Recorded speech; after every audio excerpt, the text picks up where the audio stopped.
Okay, so now we've made our blocks, whether it's a negative and positive or just one, we're now going to print with it. So this is how you are going to print a design. So you can do just a regular print, but I'll talk about those, how you can do different types of, you know, a half drop repeat or just a regular repeat like that. But this is what we're now going to do. So that's the finished version. So you need some fabric. You're going to need your block, and you are going to start to think about where you're going to place your block. So you're going to place one block in the top left hand corner. You're then going to get a pin, and you are just going to pin in the bottom of that corner there, like that, and take that to the edge there, and then that's going to show you where the bottom of your block finishes. And you can put another pin up this way, or just pop it down like that so it's nice and straight. So you're literally just going to register one little corner so you know where to go to. If you're going to struggle to do that with a pin, I don't mind if you move that across, so line that up in the corner there. You can just put a little dot there like that, so that's your corner, so you can just see that little dot there. Move it across, so you're going to place the edge of your block there, you're going to put another dot there. So that gives you an idea of where things are going to register. So you're going to mark out your fabric. So let's do it all with dots. So I'm just going to pop that one back in there and put my dot just there.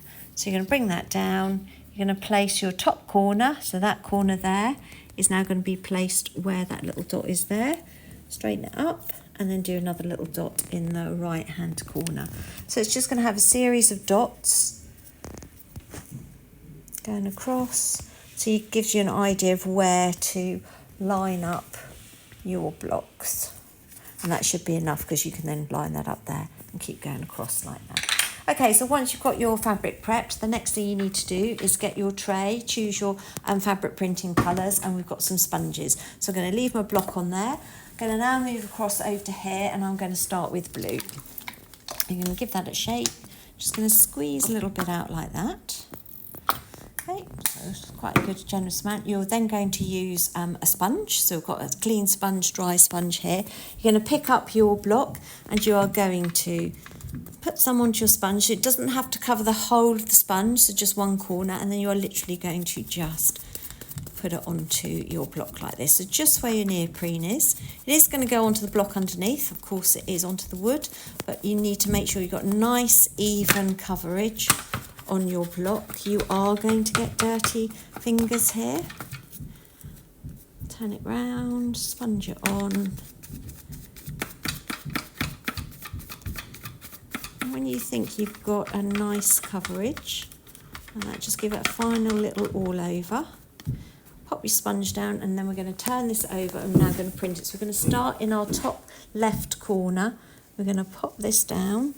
And think about where that corner is there. We're going to pop that down like that. You are then going to just gently press.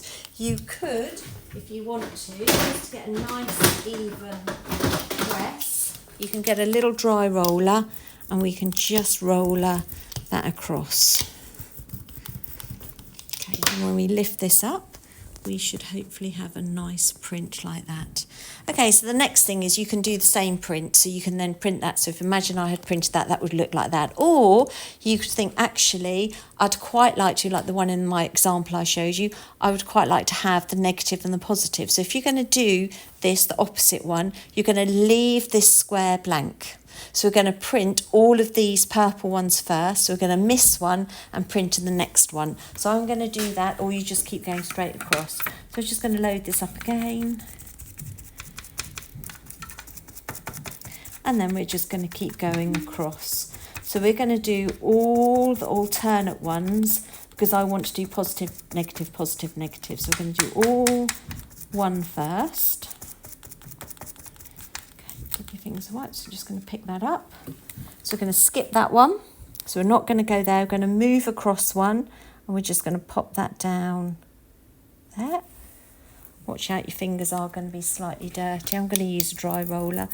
The roller just gives you a bit of even pressure, more so than if you just do it with your hand. But you can just do it with your hand.